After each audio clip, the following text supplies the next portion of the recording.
আপনি আমাকে নিয়ে আমি জানি আপনি কালকে থেকে অনেক দুশ্চিন্তায় ছিলেন। মাননীয় প্রধানমন্ত্রী, আমি অতীতে যে শক্তিশালী ছিলাম তার চেয়ে 1000 গুণ বেশি আমরা শক্তিশালী হয়েছি।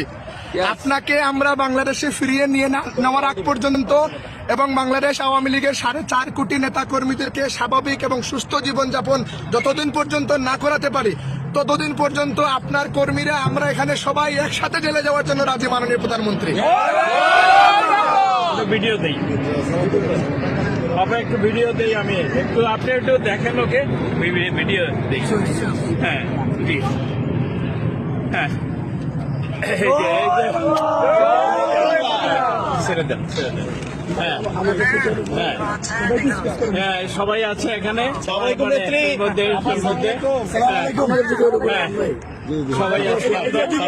যুবলীগের দিকে।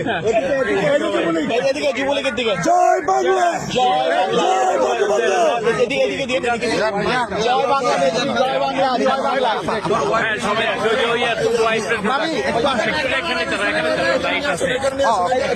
এখন